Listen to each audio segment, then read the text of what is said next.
Salut à tous et bienvenue dans le live 18 du compte We Are Thunder sur Twitch. C'est Pierre qui vous parle, je suis très heureux de vous retrouver pour un nouveau live. Avec moi comme d'habitude, l'homme pour qui le tanking est un art de vivre. L'homme qui n'a plus de moustache maintenant d'ailleurs, aux grandes dames des abonnés.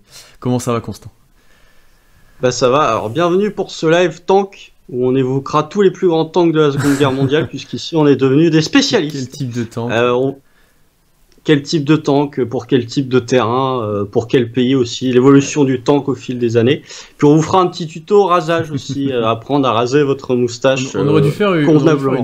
une sponsor du jeu de tank là, que beaucoup de youtubeurs font là. Je sais pas si tu vois. On va faire un World of Tanks, si vous voulez nous sponsoriser, c'est la saison ou jamais là. Il vous reste un mois pour les sponsors, surtout n'hésitez pas. Ça marcherait super bien je pense, des codes promo. Ouais. À chaque début de live tweet, on fait un tweet sur un tank présent dans le jeu. C'est intéressant, sur la fin de saison, ça animerait un petit peu le truc. Tu vois? Ouais, mais je crois qu'on va faire ça. Chaque live tweet, on va vous présenter un tank. Comme ça, vous serez content et vous en saurez plus sur les tanks d'ici à la fin de saison. Oui, parce que comme aujourd'hui, comme vous le savez, on va parler déjà des nombreuses défaites du Thunder et donner un petit peu notre sentiment dessus, voir ce qu'on en tire et peut-être aussi les commenter. D'ailleurs, on espère que ce sujet vous intéressera et on attend vos avis dans le chat parce qu'on espère que ça parte un petit peu en débat aussi dans le chat et qu'on prenne en compte vos avis. Et c'est aussi pour ça qu'on aborde ce sujet. D'abord, Constant, avant de commencer, petite recontextualisation. 9 défaites d'affilée pour le Thunder. Bon, pire série depuis le début de l'année, bien entendu. Depuis on a égalité avec les Kings pour la pire série de toute la NBA. Ils sont bien revenus, surtout. Ils sont forts, il n'y a pas de problème. Depuis le All-Star Break, bilan de 5 victoires, 15 défaites. Pire attaque de la NBA avec 102.5 d'offensive rating. Avant-dernière défense NBA avec 117.6. Bonjour Houston pour la dernière. Il y a Houston qui fait. Et donc, comme vous vous en doutez, pire net rating dans NBA avec moins 15.1. Donc, on perd 15 points sur 100 possessions. C'est plutôt honnête. On est clairement la pire équipe de la ligue Constant actuellement. Il n'y a pas de doute maintenant. Globalement, l'effectif peut-être le pire NBA qui est sur le terrain, à voir avec les retours de Dort et Bazley, mais ça se défend. C'est Orlando dans le tas. On le dit depuis un petit moment Constant, mais le tanking n'est même plus caché actuellement. Déjà, qu'est-ce que tu as à dire sur ces défaites globalement, sur les matchs plutôt pour l'instant, avant de parler un petit peu de nos sentiments vis-à-vis de ce tanking agressif? Sur les matchs, il y a pas grand-chose à dire en fait. Si ce n'est que tu as quand même une grosse partie des défaites qui se font parce que tu as Bazley qui est out et parce que tu as Dort qui est en commotion cérébrale. À partir de ce moment-là, c'est quand même des matchs où globalement on s'est fait éclater à tous les matchs. À partir du moment où Dort est revenu, il a joué 2 matchs. Bon, t'en as un qui est contre Utah où il met 42 points, donc forcément le match est un peu plus serré que d'habitude. T'en as un contre celui contre Détroit où on fait une bonne première mi-temps, enfin un bon premier quart-temps et une bonne moitié de deuxième quart-temps avant de lâcher complètement. Mais qui était aussi un match serré où ça joue quasiment dans le clutch, j'ai envie de dire, à celui qui était le plus mauvais dans le clutch qui avait gagné. Des matchs qui, entre guillemets, n'ont pas grand intérêt. Ça a toujours un petit intérêt parce que tu peux voir notamment un Ty Jerome qui se développe, notamment un Tony Bradley qui fait des choses intéressantes. On a eu un bon match de Moses Brown contre Utah qui n'était pas dégueulasse non plus. Tu vois, t'as des petites tendances qui se dégagent, mais encore une fois, comme on a déjà parlé, et peut-être pour pas trop avancer sur le sujet, mais comme on a déjà parlé en live, très difficile de vraiment évaluer les jeunes dans un contexte qui est aussi catastrophique. Je pense qu'on parlera de ça un petit peu plus tard, justement. Est-ce que ça sert vraiment au développement des joueurs, ce qui est fait actuellement? C'est une vraie question que je me pose d'ailleurs. Donc. Mais voilà, globalement, des matchs qui sont pas très beaux à regarder, on va pas se mentir. Néanmoins, il y a, tu vois, j'ai pas envie de mettre ça, ces mauvaises performances sur le crédit du coach, tu vois. On perd, mais je trouve que on joue pas si mal que ça, tu vois. Le match contre Détroit, on le perd parce qu'on rentre pas un tir. Mais globalement, tu as plusieurs séquences où tu te retrouves avec des shooters ouverts, c'est juste que les tirs rentrent pas. Moi, j'avais parlé la semaine dernière en podcast du fait que défensivement, c'était moyen. Le match contre Détroit et le match contre Utah, c'était un poil mieux. Bon, pas le match contre Golden State, par contre. Mais globalement, voilà, il y a des petits progrès, mais j'ai envie de dire, c'est pas le plus important. Non. Globalement, c'est pas le plus Non, important. d'abord, je te rejoins plutôt sur le fait que ça remet pas spécialement en doute les compétences du coach. Comme tu l'as Non. dit, j'ai pas l'impression que ça vienne de lui. Il y a un tel manque de talent dans l'effectif actuellement. Alors, Dort et Beasley aident bien, on va être honnête. Hein. Surtout Dort, mais tu vois, même un Beasley, mine de rien, même s'il manque peut-être d'efficacité parfois, même si c'est brouillon, c'est quand même un joueur d'un autre calibre que certains qui ont vu le terrain depuis un petit moment. Ils aident grandement en termes de talent et en termes de création aussi. Daynol continue de proposer 2-3 petites adaptations à son système, je pense teste des choses avec différents joueurs, donc j'ai du mal à lui reprocher des choses à ce niveau-là. Comme tu l'as dit, il y a des fois des passages un peu plus encourageants que d'autres. Le match contre Utah, hein, concrètement, très dur offensivement. Globalement, il y a que Dort qui prend 30 tirs, hein, qui joue et qui fait survivre le Thunder.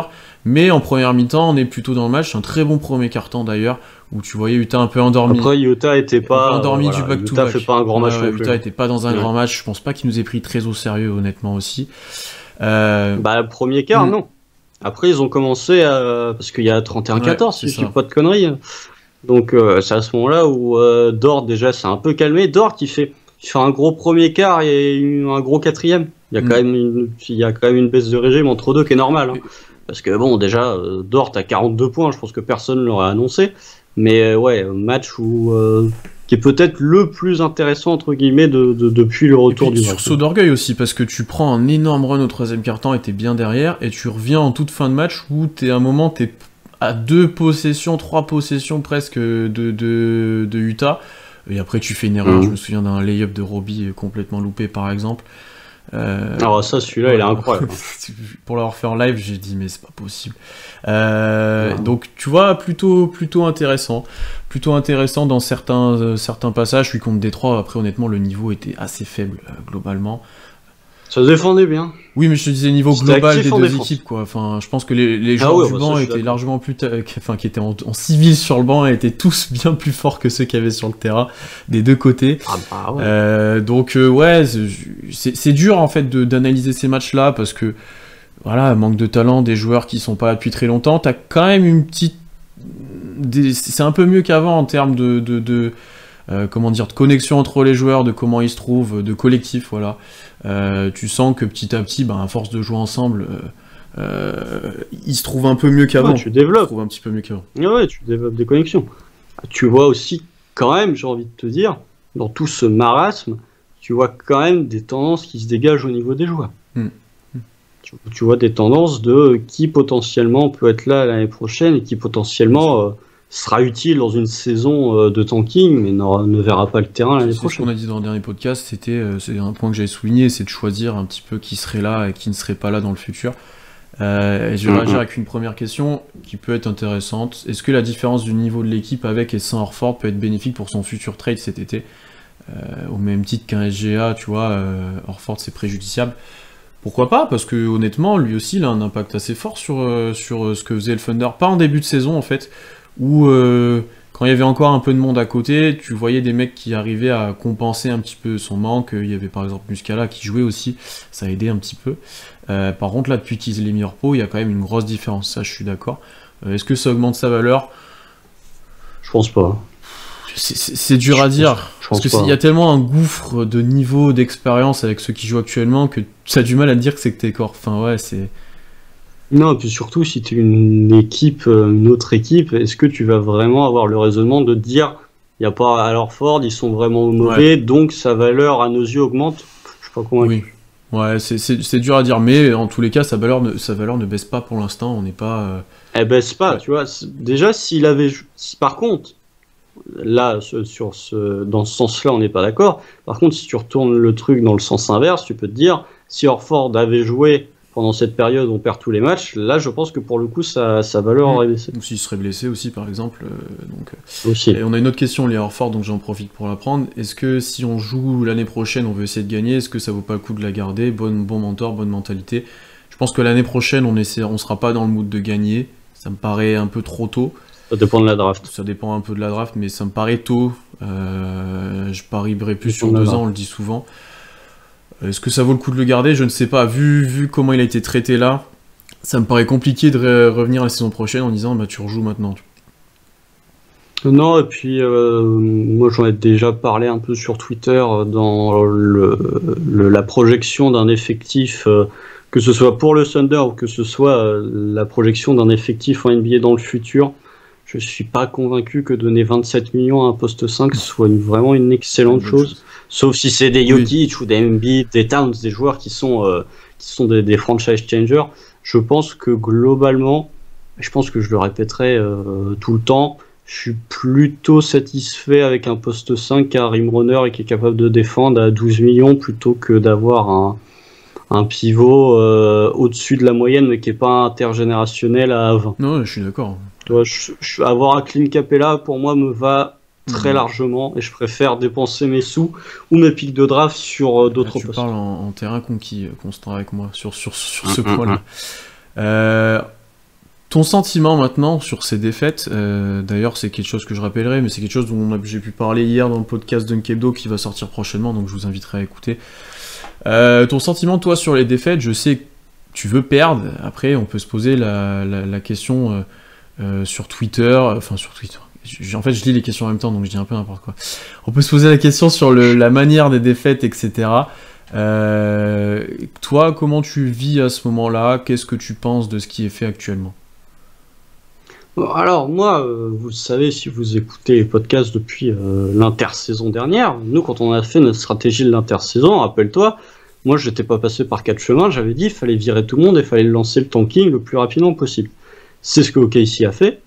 Donc j'ai pas changé de discours moi depuis le mois d'octobre.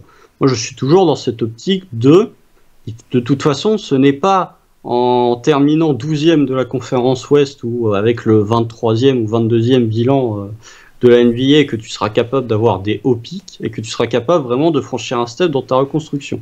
Moi depuis le début je dis il faut perdre un maximum de matchs et je reste sur ma position. Moi je vais être très honnête, la manière j'en ai rien à foutre. Vraiment, qu'on perde de 47 ou qu'on perde de 3, vraiment, ça n'a aucune importance pour moi. Parce que, comme je l'ai vu dans le chat, il y a beaucoup de joueurs qui sont présents dans l'effectif actuellement, qui ne seront pas présents dans l'effectif l'année prochaine. Et tout simplement parce que, pour moi, une défaite reste une défaite. À partir du moment où on va perdre des matchs, et au moment où on se retrouvera au soir de la loterie avec potentiellement un pic dans le top 3, toutes ces défaites de 47 points seront oubliées. Et l'année prochaine, on sera très content si on se retrouve avec un Cunningham, avec un Green, un Mobley ou un Suggs. Donc, effectivement, c'est une période qui est pas particulièrement fun pour les fans du Thunder, quoique je pense que beaucoup ont apprécié voir le carrière high de Dort. Il y a quand même des trucs assez satisfaisants dans ce marasme, mais je pense que c'est un mal qui est nécessaire pour ensuite avoir des moments plus cool. Je suis d'accord avec toi sur le principe, et on le soulève de toute façon après chaque semaine, que c'est maintenant nécessaire de perdre pour éviter d'être dans un entre-deux. Entre-deux qu'on a quitté maintenant, ça y est, on est dans le fin fond de la ligue, pour presque la première fois. Oui, parce qu'il y a Washington qui commence à gagner des matchs, Toronto aussi. Là, tu commences à avoir un bloc de 5 ou 6 équipes avec Cleveland qui sont un peu en dessous, et tu as un tout petit écart de 2 ou 3 wins après avec les autres équipes du reste du top 10. Non, donc là-dessus, je te rejoins. Après, c'est vrai que ce que tu vois sur le terrain commence de me faire poser des questions sur est-ce que ça sert vraiment, est-ce que t'es dans... s'il y a des moments où... Alors moi, je tombe sur les matchs souvent en live où c'est plutôt encourageant. J'ai fait le Hornet, j'ai fait 8 heures. Ouais, alors que... Moi, alors généralement, s'il y a un match qui pue du cul, c'est moi. Cherchez pas. Mon bilan de victoire, je crois que mon bilan de victoire sur les LT est plus bas que le bilan de victoire du Thunder cette saison. C'est pour vous dire à quel point... typiquement, le match contre Détroit, qui c'est qui a fait le LT? C'était moi, parce que je savais qu'il fallait une défaite. Donc vraiment, si vous voulez qu'on gagne pas un match d'ici la fin de saison, militez pour que je fasse tous les LT. Je ne le ferai pas, par contre. Mais voilà, c'est vraiment, s'il faut une défaite, vous inquiétez pas, je suis là. Donc ouais, j'attends. Dans la manière, je suis un peu moins convaincu que toi, et j'en ai parlé un petit peu aussi. J'en ai parlé un petit peu dans le dernier podcast. Ça m'embête plus un petit peu, et j'aimerais bien avoir des matchs plus serrés, des matchs où les joueurs apprennent aussi et expérimentent des matchs serrés avec un peu plus d'intensité, un peu plus de... des fins de match intéressantes, des moments un peu plus intéressants où c'est plus tendu, parce que là, typiquement, t'as du garbage time la moitié du temps, parce que l'équipe adverse a beaucoup de points d'avance. Et ça, c'est pas le plus intéressant. Alors, c'est intéressant parce que des joueurs qui ne sont pas censés avoir du temps de jeu, on en a beaucoup. c'est intéressant dans les tests, etc. Et c'est un peu moins intéressant sur pas mal de choses, et je ne pense pas que tu crées aussi un bon collectif actuellement. On l'a dit, le record en carrière de Dort, c'est une performance individuelle où il a joué tout seul presque. Non, mais le groupe vit bien. Le groupe vit bien. Tu vois pas de friction dans le groupe. Tu vois, même Shea qui est pas là est très content. C'est toujours le premier à encourager Dort ou à encourager Beasley. On l'a vu le match là contre Détroit. T'as Horford qui, tout gentil qu'il est, se déplace pas pour les matchs à l'extérieur. Shea, malgré sa blessure, il est sur le banc. Il est là à encourager ses coéquipiers. Donc, j'ai pas l'impression qu'il y ait vraiment de tension dans le groupe malgré ce nombre de défaites. Je pense que c'est accepté. C'est plutôt acquis. Ça célèbre bien les actions. Le dunk de Beasley, par exemple, voilà. Je pense que c'est plutôt accepté. Je vais continuer en réagissant. Ça commence de réagir un petit peu dans le chat. J'ai kiffé les Raptors ce soir, c'est moi. Donc, attendez-vous à un match serré et potentiellement une victoire. C'est du coup. Ouais, alors si c'est une victoire, vous savez qui taguer demain matin sur Twitter. Moi je suis en concours, excusez-moi. Non, après j'ai vu un début de débat sur le nombre d'années de tanking. Alors je me suis peut-être mal exprimé. L'année prochaine, peut-être qu'on sera pas surtout en début de saison, on essaiera de gagner des matchs, mais je pense qu'on sera trop mauvais pour gagner beaucoup de matchs, et surtout à l'Ouest. Et donc je pense que au mieux de rester dans un entre-deux, on fera peut-être comme cette saison-là où on redescendra dans le classement ensuite. Je pense qu'on sera pas compétitif dès l'année prochaine. C'est plutôt comme ça que je dois le définir. Non, parce que on peut dire que cette saison, ce sera notre pire bilan. Ouais, ça je suis d'accord aussi. Peut-être que l'année prochaine, tu seras un petit peu mieux, mais tu seras pas vraiment compétitif et tu seras pas. Je pense pas que tu viseras les playoffs, par exemple. Voilà, pour préciser. Moi, je pense que tout dépend de l'effectif. Encore une fois, tout dépend de l'effectif. Tu te retrouves avec le 1 et le 5, vraiment dans le meilleur des cas, soyons fous. Tu te retrouves avec Cade Cunningham et Kuminga. Bon, bah, t'as un 5 où t'as Cade, Shea, Dort, Beasley, ou beaucoup selon vos préférences, avec un 5, un peu rim runner. J'ai vu Gafford dans le chat. Très bien, Gafford. Daniel Tice aussi, c'est des joueurs qui me plaisent. T'as du Malédon, du Ty Jerome, du Kenrich Williams, du Kuminga en sortie de banc. Tu sais que potentiellement, si tout ce monde se développe bien, c'est intéressant. Faut pas oublier aussi que on parle là du bilan de Casey qui est dégueulasse. Il faut quand même pas oublier que quand Shea est là, le bilan de Casey est à 15 ou 16 victoires pour 19 défaites.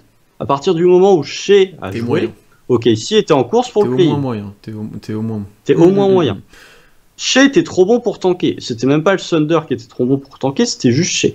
Tant que t'as Shea qui continuera d'évoluer à ce niveau, et tant que t'auras Dort qui jouera à ce niveau, et je vois pas pourquoi l'un ou l'autre pourrait baisser de régime, tu ne pourras pas faire une saison pire que que la saison actuellement. Donc, peut-être que ce ne sera pas assez suffisant pour aller en play-off. Peut-être aussi parce que notre pick de l'année prochaine est protégé loterie, sinon il fout le camp à Atlanta. Ça, faut pas l'oublier. Que sur les derniers matchs, on va lâcher un petit peu. Mais je pense que on sera pas dans le bottom 5 des pires bilans. Mais encore une fois, tout dépendra du soir de la loterie. Si t'es 1 et 5, t'es très content. Si t'es 6 et 9, forcément, ça fait pas la même chose, effectivement. Je pense qu'on est plutôt d'accord avec ce qu'on vient de dire. Je réagis Thomas qui a réagi à ce qu'on a dit sur les défaites. On est fan, on n'est pas GM, on regarde les matchs pour prendre du plaisir, donc le tanking c'est bien une saison, pas 3. C'est vrai que la plupart des fans, nous on le fait aussi parce qu'on doit les suivre. C'est pas une obligation, mais parce qu'on fait les lives, on fait les articles. Mais c'est vrai qu'en tant que fan, on comprend qu'il y ait de moins en moins de monde qui soit là pendant les matchs et qui nous répondent sur Twitter, quoi. Ça se conçoit assez facilement. Non, mais après, c'est quoi qui vous intéresse le plus? C'est être champion ou c'est gagner des matchs? Enfin, ou gagner des matchs actuellement. Ouais, bien sûr. Moi, je suis totalement prêt à souffrir actuellement là, pour les 15 matchs qui restent. En plus, il reste moins d'un mois de compétition, les gars. Hein. Le 16 mai, c'est terminé. Donc, ça va être vite fait. Ça va être vite fait. Je préfère largement passer dans une situation où on perd beaucoup de matchs et qu'on se retrouve avec un pic élevé à la draft. Je sais pas, quand t'as le 5e pire bilan, je crois que la pire place où tu peux tomber, c'est 8 ou 9, je crois, à la loterie. À vérifier, mais je crois que c'est 8 ou 9. Moi je préfère me retrouver avec un pic assuré dans le top 8 plutôt qu'on gagne 1 ou 2 matchs en se disant on est content, on a vu un beau match, mais par contre qu'au soir de la loterie on tire la gueule parce qu'on soit 12e. Oui, Thomas parlait des saisons prochaines aussi, mais peut-être que la saison prochaine on sera aussi dans ce cas-là. On ne sait pas à quel niveau on sera. Je pense pas. On sera peut-être un peu meilleur, mais t'es pas à l'abri, tu sais pas. Non, mais tu peux avoir potentiellement une blessure, mais je pense que entre guillemets, te dire que tu seras pas, je crois vraiment pas qu'on sera dans une situation à la Sacramento ou à la Minnesota par exemple, avec des joueurs qui sont très forts, et comme il y a un problème d'organisation, comme il y a un problème de coaching, il y a un problème de culture, il y a des problèmes qui sont internes, qui sont très souvent extra-sportifs, où tu arrives avec des saisons qui sont dégueulasses alors qu'il y a du talent qui fourmille de partout. Je pense que se concentrer sur les 20-25 matchs là, du Thunder, enfin depuis le retour du break, les 21 matchs du Thunder, faut pas oublier quand même les 30 autres qu'il y a eu avant. Et les 30 autres qu'il y a eu avant, je pense qu'on était tous d'accord pour dire qu'on était plutôt bon. Il y a une réponse dans le chat d'ailleurs sur ça. Les 30 premiers matchs étaient bien plus intéressants pour évaluer les joueurs que ce qu'on voit maintenant. Bah oui, c'est certain, et c'est sur ce qu'on se base nous-mêmes et qu'on a toujours dit, c'est que c'était bien plus intéressant sur ce point-là. Thomas réagit beaucoup aussi vis-à-vis de l'année prochaine, etc. On peut être champion sans sacrifier 5 ans, Denver, Utah et compagnie, ils ont jamais sorti le tank. Alors déjà, ils sont très loin d'être champions, Denver et Utah pour l'instant, pour nous, je pense. Surtout que je pense que s'en sont regarde Philly. Constant est d'accord avec moi. Regarde Philly, Thomas. Philly, s'ils sont aussi bien placés actuellement, c'est parce qu'ils ont drafté Simmons et ils ont drafté Joel Embiid. T'étais obligé, regarde Brooklyn. Alors Brooklyn, ils ont tradé tous leurs picks. Mais pourquoi ils se sont retrouvés avec Kevin Durant et avec Kyrie Irving signés à la free agency? Pourquoi KD et Kyrie ils ont pas signé aux Knicks plutôt que d'aller signer aux Nets? Parce que les Nets, ils ont fait des années de reconstruction, ils avaient des jeunes talentueux, ils avaient des picks. Donc t'es pas, pour moi, les situations de Denver et de Utah, c'est des situations qui sont anormales. C'est des contre-exemples ultimes parce que Jokic est drafté super loin, ils ont un énorme coup de chance. Jokic est drafté au deuxième tour. Et Donovan Mitchell, c'est pareil, il est drafté 13. Il s'attendait pas à ce joueur-là. Il trade Hayward, enfin Hayward s'en va, il s'attendait à être mauvais, on va être honnête. C'est juste que Mitchell il était plus fort que prévu. C'est juste que Mitchell a explosé. C'est du coup de chance. Et que t'as Joe Ingles qui a performé, t'as Rudy Gobert qui est passé à un niveau Deepoy. C'est pas juste Utah, faut pas oublier, à partir du moment où Gordon Hayward s'en va, avant que Gordon Hayward s'en aille, ils passent un tour de playoff. Donc ils se retrouvent juste avec de la chance parce qu'ils draftent Donovan Mitchell. Donovan Mitchell il draft bien aussi. Et Donovan Mitchell devient un joueur incroyable. Mais il faut pas se voiler la face. T'as quand même beaucoup les plus grands joueurs, les meilleurs joueurs des drafts, sont quasiment toujours des joueurs du top 5. Est-ce que Philly c'est meilleur qu'Utah sur une série? Oui. oui. Moi je les mets devant. Et ensuite, là je rejoins complètement ce qui est écrit, c'est que le meilleur exemple de tanking c'était OKC, 3 saisons de merde en début de création de franchise, et puis 3 MVP à la draft et Ibaka. On a eu beaucoup de chance, mais alignement des planètes, mais c'est un peu le cas. Et ensuite, comme il est dit ensuite dans le chat, tu l'as un peu dit, on signera jamais de gros joueurs. Non mais c'est pas. Je voulais pas dire qu'on allait signer des gros joueurs encore. Et on sait jamais ce qui peut se passer. Et on sait jamais, mais c'est très peu probable, bien évidemment. Franchement, c'est un truc auquel je crois pas, c'est ça. C'est qu'un jour on signe un gros joueur. Non, mais tu ne signeras pas de superstar. Mais quand tu vois qu'un Malcolm Brogdon a signé à Indiana, quand tu vois qu'un Bogdanovic a signé à Utah, c'est quand même des joueurs qui sont peut-être pas des superstars, mais ça reste quand même des bons joueurs. Malgré tout, ne faites pas dire ce que j'ai pas dit, et je suis un des plus grands défenseurs de dire que les gros marchés sont favorisés quoi qu'il arrive. C'est-à-dire que gagner un titre quand tu es à un petit marché, c'est pour moi 10 fois plus dur que gagner un titre quand tu as un gros marché, parce que tu n'as pas le droit à l'erreur et que tu n'as pas les renforts à la free agency quand tu fais les cons. Typiquement, les Lakers, ils ont fait des conneries pendant des années. Ils ont eu la chance d'être Los Angeles, d'être les Lakers et d'avoir LeBron qui s'est dit je vais venir. Mais leur management faisait de la merde depuis des années. Ce que je veux dire, c'est que le principe, c'est... Mais même les Knicks, regardez pourquoi les Knicks sont forts actuellement. Ils ont signé personne, mais par contre ils ont drafté R.J. Barrett qui est un pur talent, ils ont drafté Mitchell Robinson qui est blessé mais qui est quand même un joueur extrêmement intéressant, ils ont récupéré Julius Randle dont personne ne voulait via la draft, ou la free agency, c'est la free agency Julius Randle en plus. Je sais plus. Bon, je pense qu'ils lui ont donné... Ouais, c'est... Est-ce que c'est un trade? Je pense que c'est free agency et qu'il a percé plus que prévu, honnêtement. Parce qu'au moment de sa signature, c'était pas un gros joueur en soi. C'était un talent qui était peut-être mal utilisé, mais il n'avait pas ce statut d'actuel. Donc, pour moi, t'es obligé, tu peux pas te dire Si tu veux gagner un titre, tu peux pas te dire on va gagner un titre parce qu'on espère recruter une superstar avec le pick 13. Pour moi, c'est pas possible. Tu passes, et encore plus quand tu as un petit marché, tu es obligé de passer par la draft. Draft. Ah oui, et en plus, ça nous a bien servi. Regardez, c'est ce que tu as dit, ce qui a été dit dans le chat. OKC, la dernière saison d'OKC qui est vraiment dégueulasse, c'est la saison où tu as PJ Carlesimo qui est coach et qui est viré, où tu as la première saison de Scott Brooks. À l'intersaison, tu draftes Harden et tu draftes Ibaka. L'année d'après, tu vas en playoff et tu fais chier les Lakers au premier tour qui sont champions à titre. Et l'année d'après, tu vas en finale de conf et celle d'après, tu vas en finale NBA. Bon, il y a un moment où avoir des années, parce que OKC a drafté Kevin Durant en 2, Russell Westbrook en 3 ou 4, et James Harden en 3. OKC s'est créé un effectif de fou en étant mauvais, pas en terminant à la 10e place de la conférence Ouest. Chose que d'ailleurs, j'ai calculé hier, OKC n'a pas eu un choix top 10 depuis James Harden, si je me trompe pas. Ah, c'est James Harden, parce que le plus haut, sinon, c'est Cameron Payne. Adam 112 aussi. Ouais, mais c'est le pic de Houston. Coup, notre vrai pic à nous, c'est Cameron Payne. Aussi à prendre en compte, c'est que au final, ça fait très longtemps qu'OKC n'a pas eu la chance de drafter un top prospect. Et comme j'ai vu passer, au final, oui, tout le monde dit en fin de premier tour, il peut y avoir des trucs, nanana, il y a Jokic en deuxième tour. 99% des superstars, elles sont draftées en top 10. Il y a pour un Jimmy Butler, ou pour un Kawhi Leonard, ou pour un Nikola Jokic, vous savez combien de joueurs qui partent avec le first pick de no-name, ou de no-name au second Regardez juste les first picks ces dernières années. C'est Zion Williamson, c'est Ben Simmons, c'est Karl Anthony Towns, c'est Anthony Davis. Enfin, c'est vraiment un joueur extraordinaire. Passer le top 10, t'en as pas des masses. Hein. Et même envie de dire passer le top 5. Hein.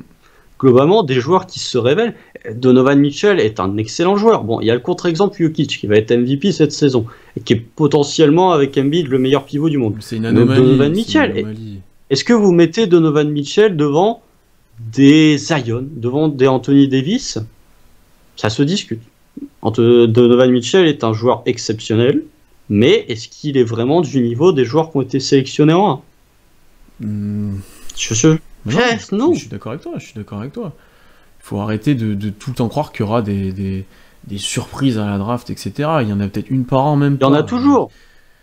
Il y en a toujours des surprises, mais malgré tout, si tu veux vraiment, t'as quand même plus de chances de drafter une superstar avec le pick 1 qu'avec le pick 13. Sinon, tout ce qui se fait avant, ça sert à rien en fait. Tout ce qui Bah ouais.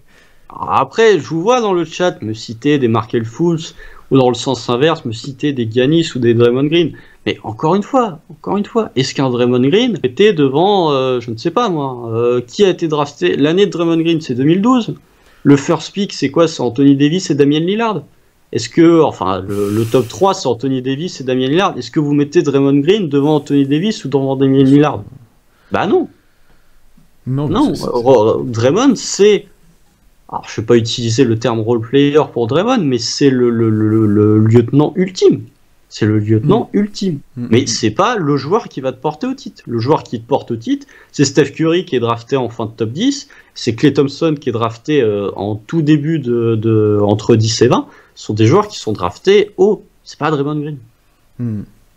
Bon, il y a peut-être des erreurs sur les années, les places, etc. Mais vous avez très bien compris le fond du discours. C'est que à un moment donné, si toutes les équipes tankent et veulent des hauts choix de draft, il y a une raison à ça. Donc n'espérez pas non plus avec des choix loin que chaque année soit un gros joueur. Donc à un moment donné, et c'est là où on se rejoint avec Constant, c'est qu'il faut à un moment passer par la case au choix de draft, sinon ça devient très compliqué de reconstruire.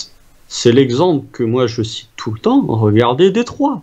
Détroit, ils sont restés dans une merde complète pendant des années parce qu'ils tankaient pas, ils finissaient 11e, 12e de la conférence Est. Une année, bah, t'as de la chance, tu vas en playoff. Sinon, toutes les années, tu te retrouves à drafter Stanley Johnson, à drafter Luke Kennard. Regardez les Clippers.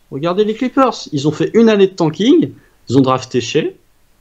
Ils ont drafté des joueurs, ils ont drafté des bons joueurs, ils ont drafté Landry Shamet, même si Landry Shamet a quand même vachement baissé le niveau.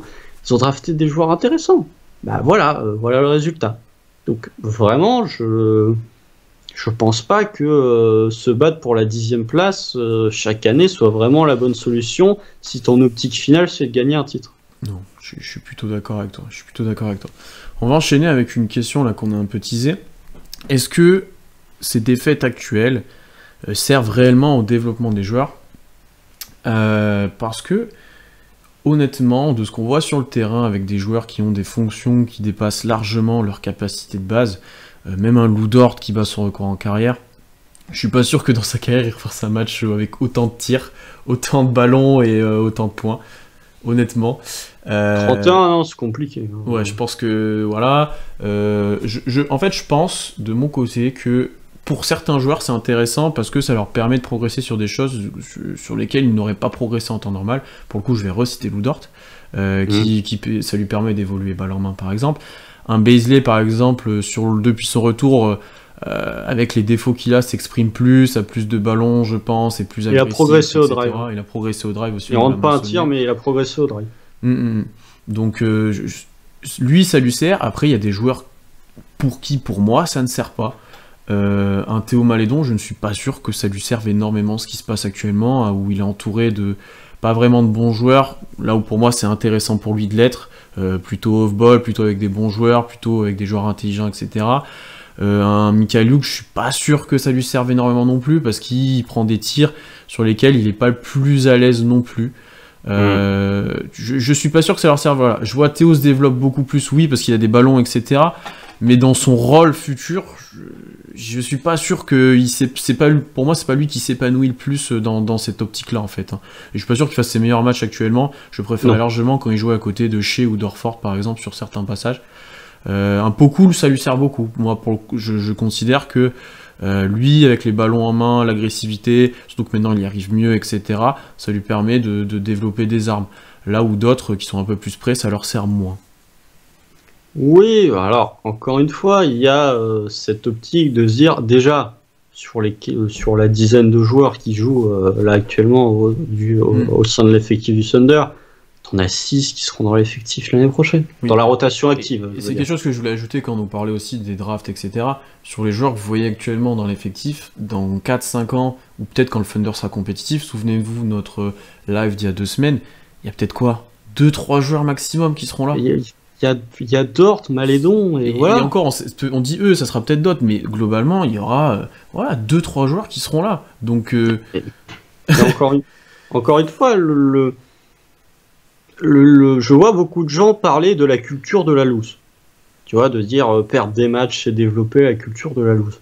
Il y a une différence fondamentale pour moi entre perdre 20 matchs et dès l'année prochaine, parce que tu as un pic dans le top 5, tu rejoues la gagne, et un joueur comme Karl Anthony Towns, par exemple, ou De'Aaron Fox, qui eux sont dans une vraie culture de la loose parce qu'ils font que des saisons où à chaque fois on se dit les Wolves potentiellement est-ce que ça peut aller en playoff, les Kings est-ce que ça peut aller en playoff, et au final ils déçoivent.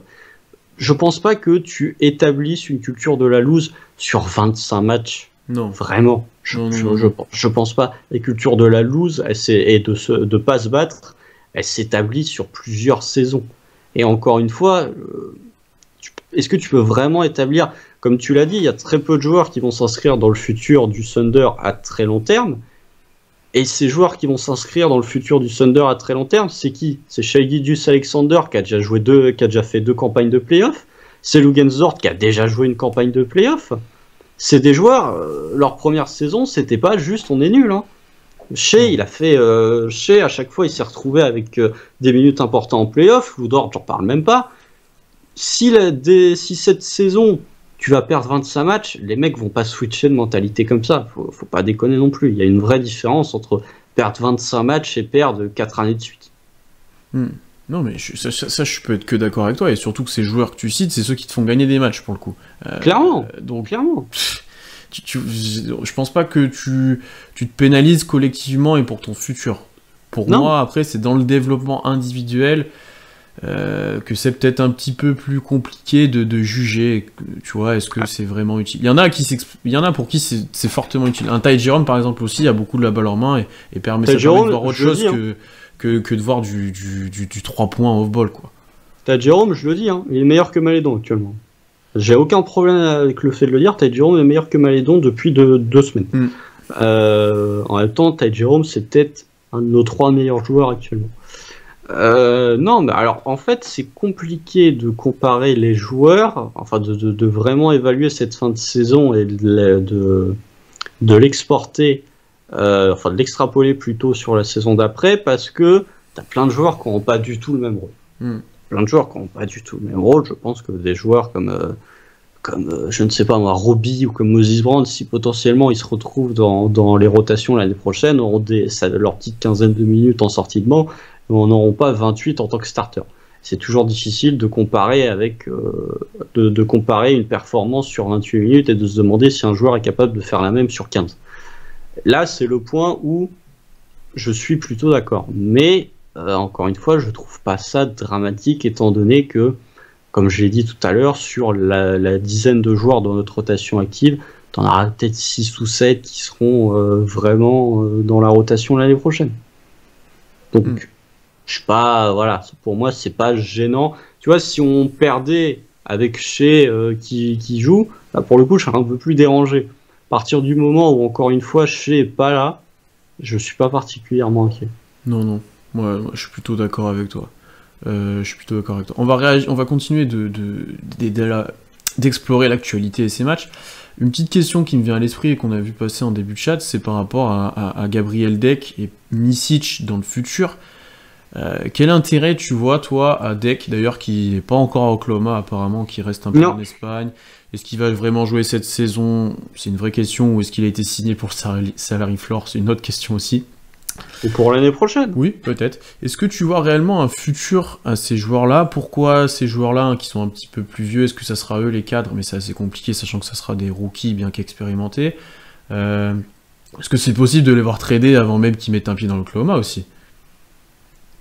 Ça doit être très compliqué, je t'avoue, de se projeter sur eux. Il y a Vic Krejci aussi, dont on n'a pas parlé, mais qui arrivera l'année prochaine. Pour le coup, lui, je pense qu'il sera dans l'effectif, parce que lui, il est à Oklahoma depuis pas mal de temps. Tu sens qu'ils avaient envie de l'avoir pour sa rééducation, et qu'il est déjà un peu dans le groupe. Non, mais c'est normal, mais tu aurais pu le laisser en Espagne, hein, il aurait fait la même chose. Ouais, non, mais quand t'as un joueur que t'as drafté, t'es content de l'avoir sous ton propre staff médical. Surtout quand il est blessé, tu préfères le garder avec toi et avoir tes médecins plutôt que de le confier. Je suis d'accord, mais lui, je pense que l'année prochaine, pour le coup, il sera dans le groupe, peut-être testé sur des matchs, je pense. Oui, bah en fait, j'ai envie de te dire, si tu fais jouer Micic, si tu fais jouer Deck, si tu fais jouer Krejci, pour moi, c'est pas des joueurs que tu fais venir dans l'optique de tanker. C'est des joueurs que tu fais venir dans l'optique de te renforcer. Krejci est jeune, hein. Krejci est très jeune, hein. Oui, mais c'est pas la même chose que les deux autres, hein. Malgré tout. Alors, si t'enlèves le cas Krejci, dans ce cas-là, si tu veux, mais n'empêche que Micic, tu le fais pas venir pour perdre des matchs. Tu fais pas venir un des meilleurs meneurs européens en NBA pour lui dire bon bah alors t'es bien gentil, mais par contre on va en gagner que 23 cette année. Non. Si tu le fais jouer, c'est pour essayer d'avoir un peu d'expérience, d'avoir aussi un petit côté formateur pour tes meneurs, et pour gagner des matchs.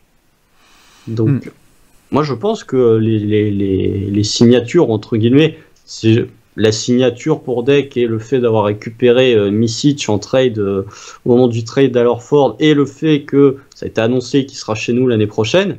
Je pense que aussi de son côté, Micic, il décide de faire le voyage vers l'Europe, enfin vers les États-Unis plutôt, et vers la NBA, c'est qu'il a quand même 2-3 certitudes sur le niveau sportif que va vouloir avoir le Thunder l'année prochaine. Moi je dirais même que ce soit le Thunder ou autre. Je suis pas sûr. Sur son temps de jeu.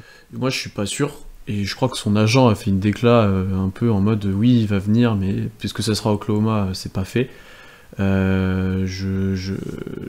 J'attends de voir, parce que pour moi, c'est de plus en plus probable qu'on ait même un sign and trade pour Micic avant même qu'il joue en Oklahoma. Ça sera à voir. Parce que lui a vraiment aucun intérêt de venir si l'équipe n'est pas compétitive. Il n'a aucun intérêt.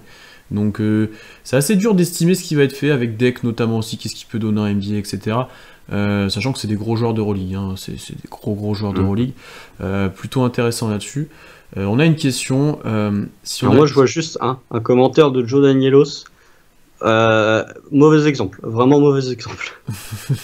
C'est pas le bon exemple. C'est la question que je voulais réagir. Si on a le pick 5 avec les Rockets, est-ce qu'il reste que Kuminga? Est-ce qu'on doit absolument monter pour éviter de l'avoir et avoir un conflit au poste 4?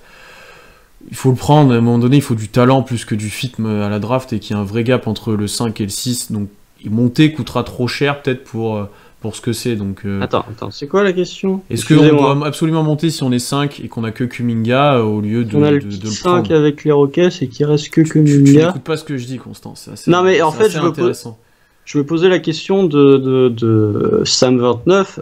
Si on a le pic des Rockets en 5, est-ce que tu considères que nous on est en 8-9 ou est-ce que tu considères qu'on est en 2-3? C'est ça la question que je me posais. Aussi, Parce que si on pique dans le top 3, tu peux faire un package. C'est vrai que tu montes. Bah, tu peux faire un package 3 et 5 pour aller Oui. chercher le 1 par exemple. Ouais. Tu vois? Mais moi je pense que oui, en 8-9. Ah bah alors effectivement, si t'es en 8-9 et que t'as le 5, oui, je préfère monter. Malgré le fait que Kuminga est probablement avec Cade, et Cade est sur une autre planète, je pense que Kuminga est le joueur que je préfère des autres du top 5. Même si c'est celui qui est le moins NBA ready de tous. Oui, effectivement, dans ce cas-là, tu montes. Mais ouais, après, t'as un top 5 quand même qui est très fort, hein. Malgré le fait que Kuminga soit un peu moins bon que les autres, t'as un top 5 qui est très fort.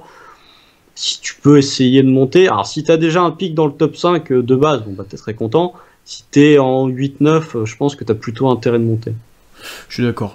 Et tu passes pas à côté de joueurs pour l'instant parce que t'as plus ou moins d'autres joueurs sur ce poste-là. J'aime bien prendre l'exemple des Cavaliers là-dessus. Donc ils auraient pas dû prendre Garland, qui est peut-être le meilleur joueur à ce moment-là, pour Sexton et par rapport à si Kevin Porter Jr. Enfin, tu vois, il y a plein d'exemples où l'accumulation de talent ne t'empêche pas d'avoir des joueurs sur le même poste. Hein. Brown et Tatum, en soi, ils ont drafté Tatum, ils avaient déjà Brown. Enfin, je considère après, que... Non, c'est différent, mais... Ces deux ailiers dominants maintenant, t'avais même Hayward à ce moment-là qui arrivait ensuite dans l'effectif. Tu t'es pas dérangé en termes de poste pour drafter ces joueurs-là. Oui, mais Jalen Brown n'était pas une superstar. Je suis d'accord. Mais là, il a été drafté très haut. Est-ce que Bazley et Poku sont des superstars? Non. Non, mais tu peux prendre l'exemple, par exemple, de Détroit, qui draft Darko Milicic parce qu'ils ont besoin d'un poste 4 et qui, du coup, passe à côté de Dwayne Wade, Carmelo Anthony, Chris Bosh. Parce qu'ils ont drafté au besoin. Pour moi, je préfère largement drafter au talent plutôt que de drafter en fonction de tes besoins. Parce que tu as toujours moyen de goupiller un effectif. Je veux dire, tu peux faire jouer. Je pense que Kuminga, c'est un 3-4, allez, si tu veux. Pourrait pas être un poste 3. Parce qu'il n'a pas le shoot déjà d'un poste 3. Hein, pour l'instant, il n'a pas le shoot d'un poste 3. Pour moi, c'est un swingman. Mais je pense que dans une... Tu vois, Joe, Kuminga, pour moi, c'est Jay Crowder. C'est un mec que tu peux faire jouer poste 3, que tu peux faire jouer poste 4, mais dans une NBA qui se tend de plus en plus vers du petit, pour moi, son futur est au poste 4. Mais pour moi, beaucoup de monde l'annonce comme ça. Parce que je pense que défensivement, il est capable de défendre les 3 comme les 4, parce que défensivement, c'est peut-être son point fort actuellement. Après, il y aura des progrès à faire en attaque, mais je pense que Kuminga, regardez si vous pouvez des highlights, défensivement en termes de handle, je pense que, tu vois, je te dis pas, Joe, il est fait que pour jouer 4. Je pense que c'est un 3-4, puisque maintenant, de toute façon, il y a quasiment plus de distinction entre les postes 3 et les postes 4. C'est un 3-4, mais dans une NBA qui est de plus en plus petite, finira potentiellement au poste 4, voire très probablement au poste 4. Je suis plutôt d'accord avec toi. Mais tu dois pas t'empêcher de drafter année 1 de reconstruction si tu draftes déjà au fit. Le fit, ça doit juste être un critère entre des prospects d'à peu près même niveau dans ton évaluation. C'est quelque chose d'ailleurs que j'ai dit dans le podcast de Nkebdo, ceux qui écouteront. Surtout, t'as aucun... Tu vois, autant Green et Shea, je suis pas fan. Vraiment, je suis pas fan du fait de drafter Jalen Green. Autant si tu draftes un meublé ou à Kuminga, c'est sur les postes 4. Pour l'instant, t'as Bazley et Poku. Oh, oui, ouais. Pour meubler, si tu veux, poste 5, mais c'est quand même un 4 principalement, meublé. Oui, bon, très bien. Mais c'est un intérieur, si tu veux. Oui, si tu veux, mais ça me convient mieux que 4, qui est un ailier pour moi. Ça dépend. Oui, non, mais après, oui. Après, oui, ça aussi. Mais tu vois, il y a des 4. Est-ce que Porzingis, c'est vraiment... Tu vois, Porzingis et Joe Ingles jouent théoriquement au même poste. Ouais, mais ça, c'est scandaleux. Enfin, non, Porzingis, il faut arrêter de s'échapper, il faut jouer poste 5, et voilà, maintenant. Donc ouais, mais enfin, ce que je veux dire, c'est que oui, je vois ce que tu veux dire. Ça me dérangerait plus de drafter Jalen Green, qui est un joueur qui a beaucoup de similarités, que ce soit au poste ou que ce soit dans le jeu avec Shea, plutôt que drafter un Kuminga ou un Mobley qui serait sur des postes là où il y aurait Poku et Bazley. Ce qui nous embête plus, en fait, c'est en termes de profil plus que de poste, je pense. C'est plutôt comme ça qu'il faut le dire. Et là où l'exemple que moi j'aime donner en termes de fit, ce qui peut te différencier, c'est si tu juges que Suggs et Green sont à peu près du même niveau, ce qui est largement concevable, c'est des guards tous les deux, et tu te dis, on a déjà Shea, Suggs nous paraît mieux à côté et on juge qu'il est au même niveau que Green, on préfère Suggs. Ça, je suis ok avec ça. Largement. Je suis ok avec ça. Si tu considères que Green est bien meilleur que Suggs, mais vraiment, et que tu te dis, non, on le prend pas parce qu'il y a Shea, je suis plus embêté déjà par rapport à ça. Je pense que Green est meilleur que Suggs. Après, c'est une évaluation. Je pense qu'il y en a pas mal qui diront l'inverse de toi. Oui, parce qu'ils ont vu le Final Four NCAA. Non, mais plus que ça, j'espère quand même. Mais ça se défend. En fait, je pense que Green est quand même meilleur que Suggs, mais que la différence de niveau ne compense pas la similarité dans le style qu'il peut y avoir avec Shea. Ce qui est entendable aussi, ce que je préfère. Mais si tu te dis juste, je prends pas lui parce que j'ai déjà quelque chose et ça, tu vois, ça m'embête. Là, il faut du talent pur. Oui, je suis d'accord. Je suis d'accord. Mais actuellement, je pense que si je suis Sam Presti, parce que je ne serai jamais malheureusement, c'est dommage. On en rêve. On en rêve, ouais, effectivement. Si je suis Sam Presti à la draft, j'ai le choix entre Suggs et Green. Je me dis Green est plus fort, mais il n'y a pas un niveau, il n'y a pas un écart extrêmement fou entre les deux. Et Suggs fitera un peu plus, donc je prendrai Suggs. On va pas se mentir que niveau fit ou niveau poste, le rôle qu'il nous faut, c'est Cade, oui. Cade, mais c'est le fit parfait. Mais de toute façon, vous demandez à peu près à n'importe qui suit un tant soit peu la draft, le meilleur... Bon, alors Cade, il fit dans toutes les équipes, le meilleur fit du meilleur fit, c'est chez nous. Parce que tu fais une triplette extérieure, Cade chez Dort, c'est complémentaire partout. Dédicace à Alan, qui le dit tout le temps, dans chaque podcast presse où il participe. C'est le meilleur fit. C'est vraiment idéal. On va prendre pas mal de questions là, on arrive à la fin du podcast de ce qu'on voulait traiter. Juste avant, peut-être Constant, sur la fin de saison, puisqu'on parle de défaite, est-ce que Oklahoma déjà va gagner un match? Ça, je pense que tu me diras oui. Et du coup, anticipe-moi plutôt peut-être une place en termes de pire bilan et un bilan, une projection de bilan. Alors une place, c'est très compliqué, parce qu'encore une fois, ça dépend pas que de nous. Donc je pense que là, on est 5e, pire bilan à égalité avec Cleveland. Je pense qu'au pire, au pire du pire, on fera 6e pire bilan. Ce qui est déjà, t'as déjà des pourcentages qui sont très intéressants pour la draft. Vu on était il y a quelques semaines, j'ai envie de dire. Au moment où on était au niveau du break, on était plus à 12-13 que à 5-6. Ça devient intéressant parce que, là c'est plutôt. Si t'es 6e.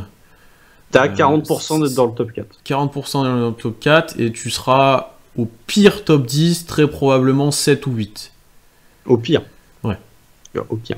Donc je pense qu'au pire, on sera 6e pire bilan.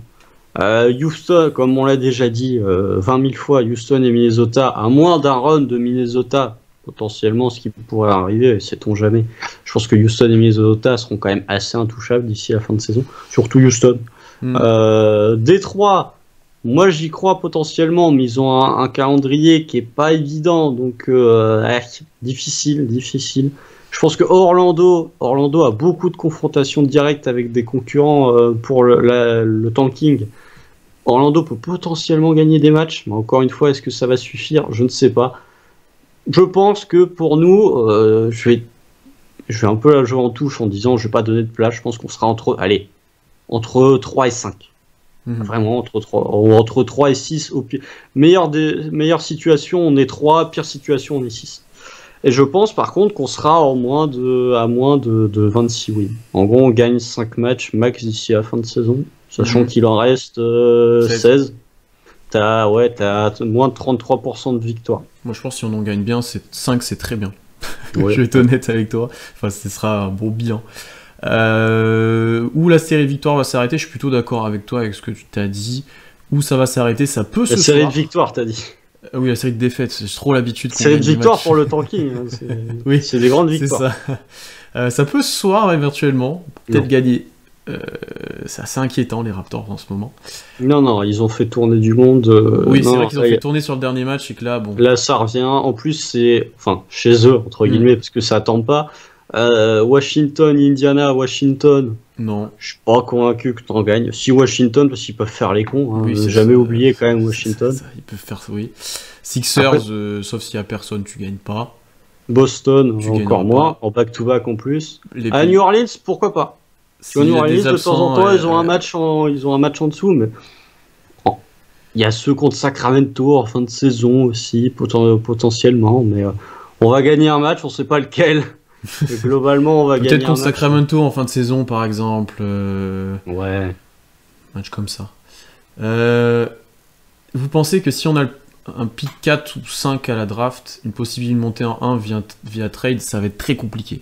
Bah, t'as intérêt de lâcher d'autres Il va pics. falloir lâcher énormément de choses. Il y a un moment où des offres, tu peux plus les refuser, mais je pense que ça va être très très très compliqué. On va être honnête, hein, surtout cette année où Cade en 1, ça va être très très compliqué. Tout dépend. 4-5, allez, 3-5.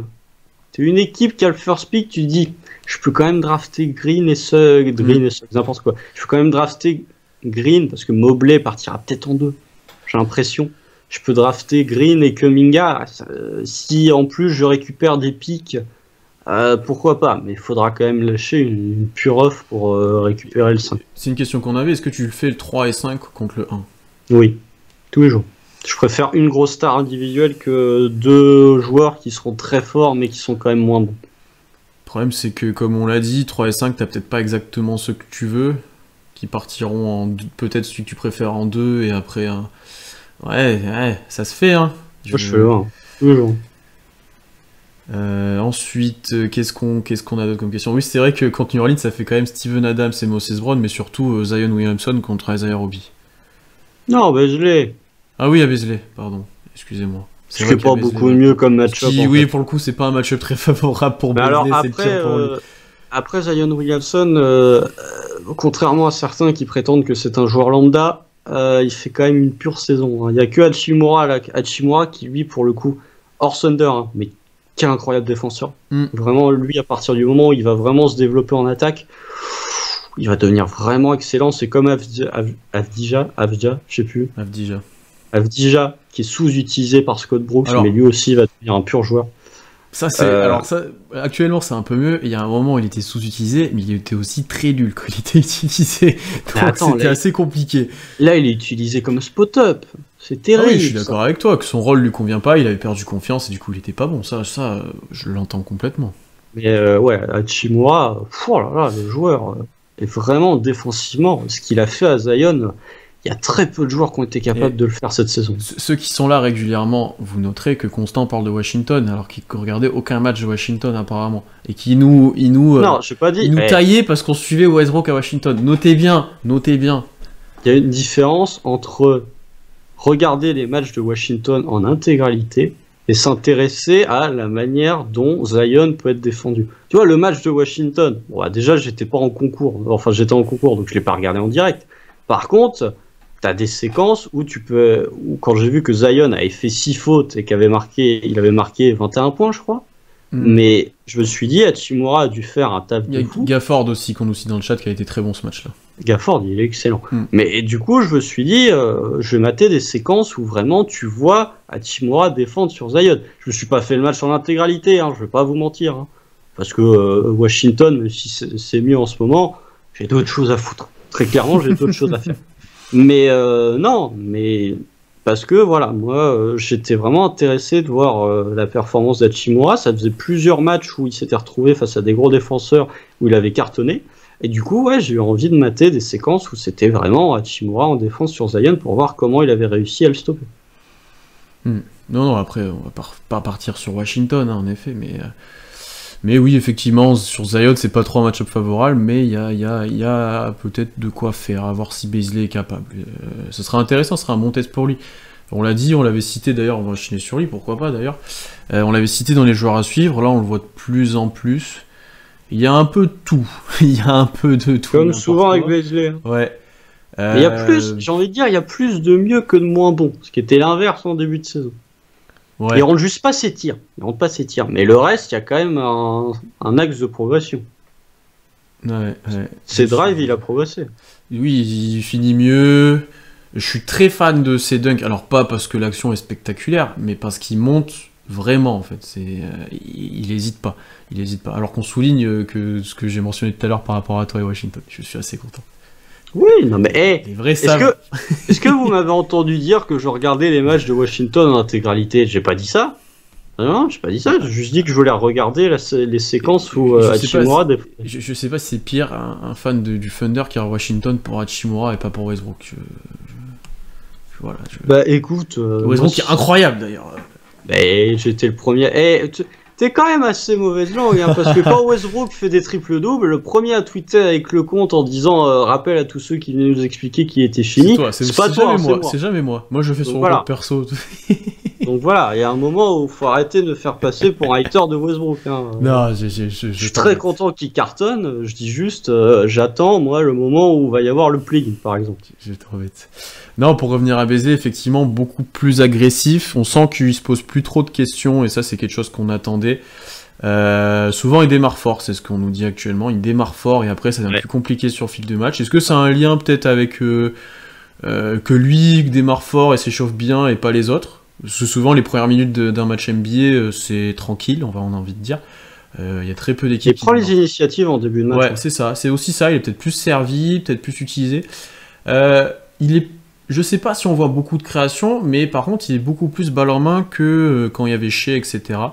Et ça, c'est plutôt positif aussi. Ouais, je suis d'accord. Mais encore une fois, j'en ai parlé avec le podcast des Suns hier. Je doute, et je douterai encore assez longtemps, je pense, de la complémentarité réelle entre Shea et Baisley. Là où Shea et Dort, il n'y a aucun souci. Je trouve que Baisley, oui, alors c'est pas le meilleur joueur d'OKC depuis qu'il est revenu. Comme je vois dans le chat, à 3 points, c'était n'importe quoi contre Détroit. Ils sont ouverts ces 3 points la plupart du temps, hein. C'est juste qu'ils les rentrent pas, hein. Mais ça, c'est le cas depuis le début de saison. Ouais. Au bout d'un moment, si tes 3 points sont ouverts, c'est peut-être aussi parce que tu les rentres pas. Il y a peut-être un lien de cause-conséquence aussi. Exactement.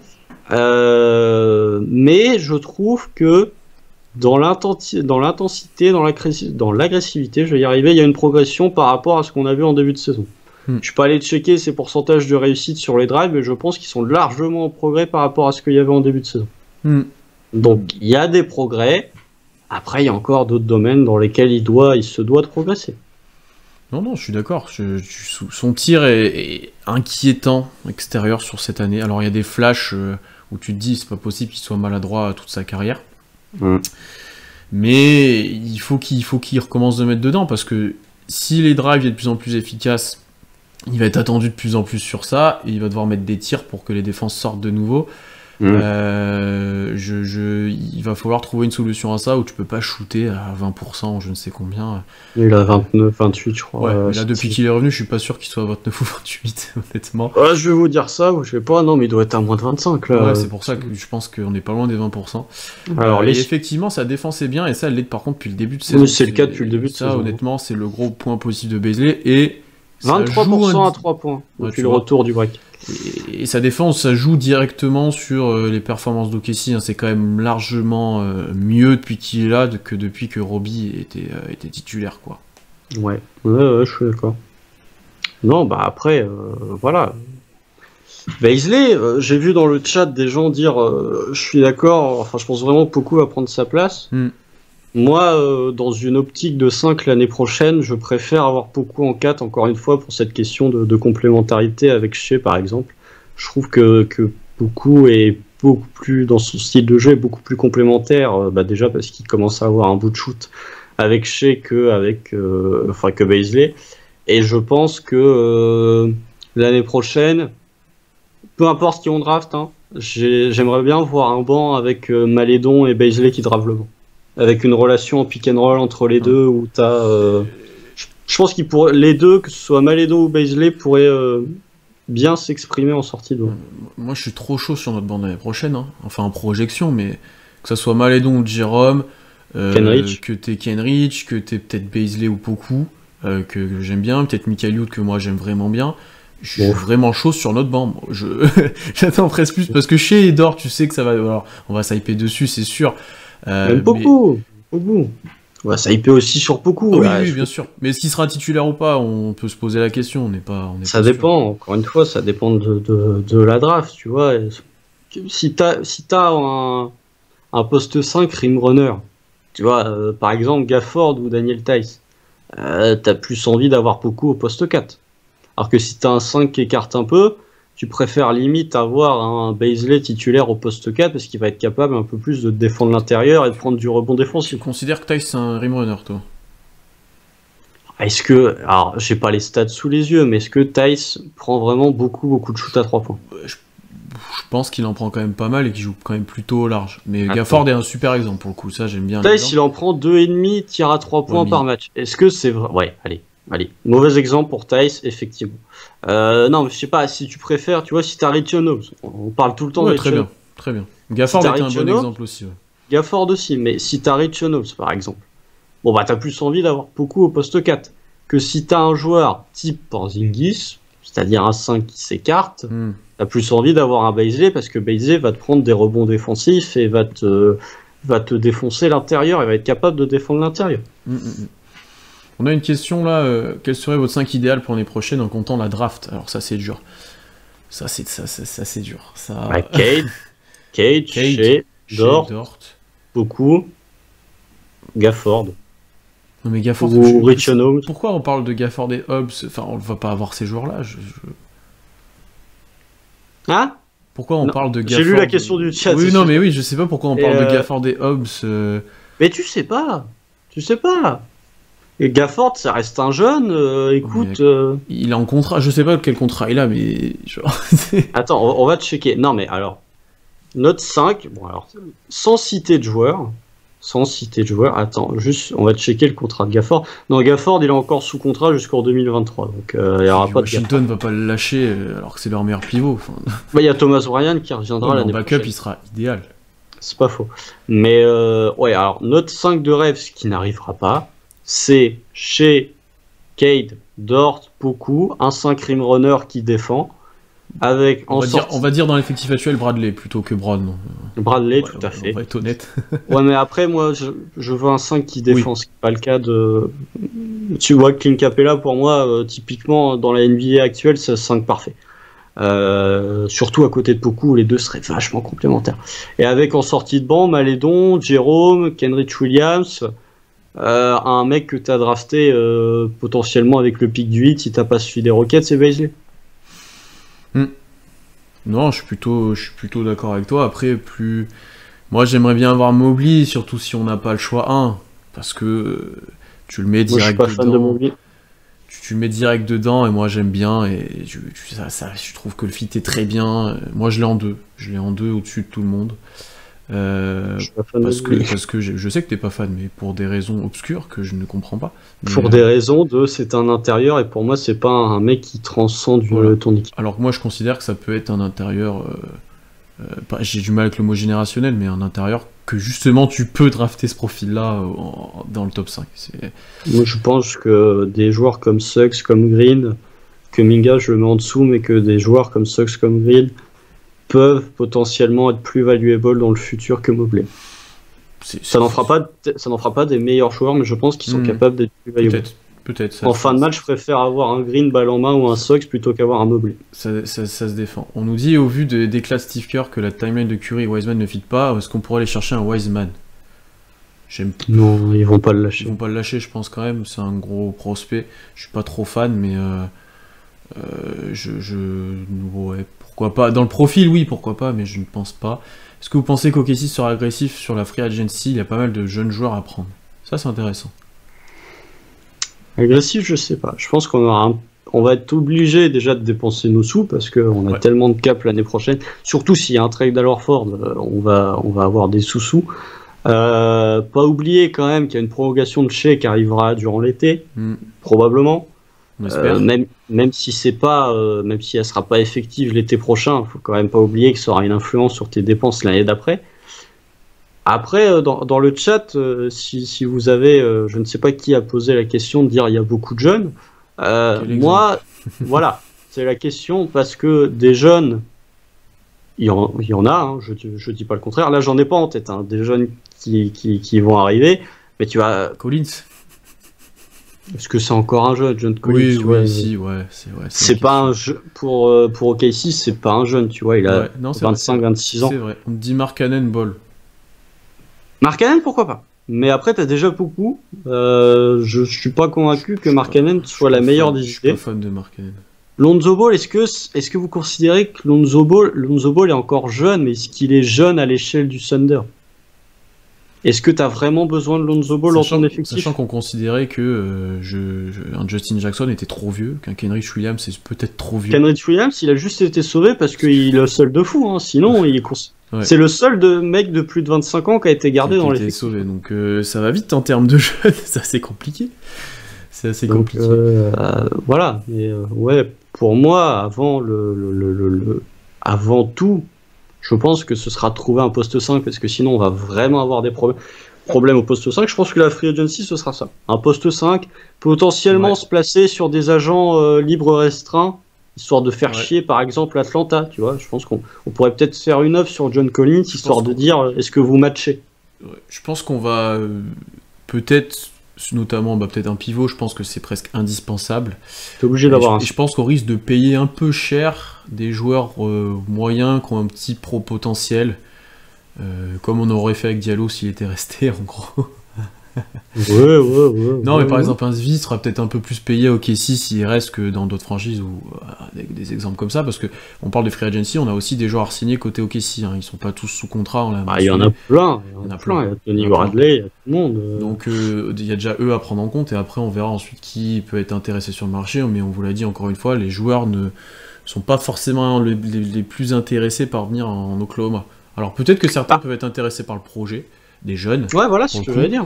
Mais je suis pas sûr. Et au bout d'un moment, et encore Svi, je suis d'accord avec Sanson, Svi il a 23 ans, donc c'est pas un vieux Svi, c'est encore un joueur relativement jeune. Enfin, il va avoir 24. Mais c'est dommage que là, j'ai pas les stats sous les yeux, mais des pivots qui vont se retrouver en fin de contrat l'année prochaine, enfin qui vont se retrouver en fin de contrat cette année, qui sont relativement jeunes, peuvent potentiellement se dire, s'il y a un trade d'Alorford, vas-y, j'ai une place de titulaire à OKC, je vais avoir Shea comme pour jouer le pick and roll, je vais potentiellement avoir un pick élevé. C'est ta hype, elle joue à pas grand chose, hein. Si tu drafts Kate Cunningham, ta hype elle remonte bien auprès des joueurs. Ouais. Et une chose que j'ai vu passer aussi, ça dépend de qui on draft, sur qui tu te places. Effectivement, si tu draftes encore un guard, tu draftes Mobley, ça sert à rien. Si tu draftes peut-être, tu prends peut-être pas le même joueur, effectivement. Combien on donne à Bradley? Si on lui donne des choses d'ailleurs. Oh, si, ce qui monte là, t'as envie de lui donner, t'as envie d'avoir ça en sortie de banc, tu vois. On nous dit 6 millions. Ouais. Moi, je lui mets 6 sur 3 avec genre. 2 plus 1. Ouais, non, ou la dernière pas garantie. Ouais. Moi, j'aime bien le 2 plus 1 team option, j'aime bien ce format-là. 6 millions sur 3 ans, ça fait 18. Je trouve ça. Oui, puis personne ne lui donnera. Sanson qui dit constant contre un max sur Bradley. moi, je lui donne plus. Mais non, mais oui, mais tu vois, Tony Bradley, typiquement, c'est un joueur que j'ai envie de. Puisqu'on va avoir déjà des gros problèmes au poste 5, je me dis Tony Bradley, backup 5, c'est pas inintéressant. Non, mais ça, on est d'accord là-dessus, on l'a beaucoup dit. Nos second rounds, est-ce que vous pensez qu'ils auront un intérêt ou ça part direct en G-League? Alors déjà, certains ne iront même pas en G-League parce que ce sera des joueurs...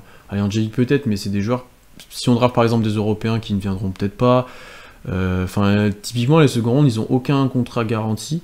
Donc tu peux jouer dessus si tu as déjà trop de joueurs dans l'effectif, etc. Donc, et puis ils peuvent surtout servir de monnaie d'échange. Exactement. N'oubliez pas que Georgie a été récupéré contre des seconds. Ouais, c'est surtout ça qui serviront, ça sera surtout de la monnaie d'échange, parce que c'est quand même un mini tour de draft, mais qui est pas garanti, parce qu'un premier tour, en fait, c'est garanti, et si c'est assez haut, ça fait quand même de l'argent pour des équipes... plus en plus. Hein. Ouais. Donc, ouais, mais après, un backup pivot à 6 millions, Valentin, oui. Mais est-ce que l'argent est un problème à OKC actuellement? je suis pas convaincu. Ouais. Tu vois. Et en plus, c'est un jeune, et en plus, c'est comme on l'a dit, on surpaiera peut-être un peu des joueurs parce qu'on a de la marge et parce que t'en avais un peu besoin. Et Bradley, bien qu'on le considère comme un futur backup pivot, l'année prochaine, s'il a encore le même effectif, il peut jouer 20-25 minutes, donc c'est un bon backup, quoi. C'est pas un backup qui joue 10 minutes, quoi. Ouais, moi je suis d'accord, mais après, voilà, et 6 millions. N'oubliez pas que le salaire moyen en NBA, il a plus de 10. Hein. Donc, bon. Et si vous commencez à aller checker les remplaçants sur les bancs NBA, je pense que des joueurs qui sont à moins de 5 millions sur des bancs NBA, qui sont vraiment partis de la rotation, tu commences à en avoir de moins en moins. Il y en a peut-être pas tant que ça.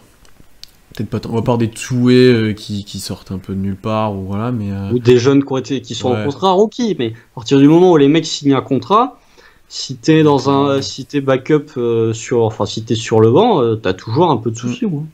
Et sachant qu'on a un peu escroqué sur d'autres choses, voilà, regarde le contrat de Dort et de Brod par exemple, oui, eux ils ont des contrats très très bas.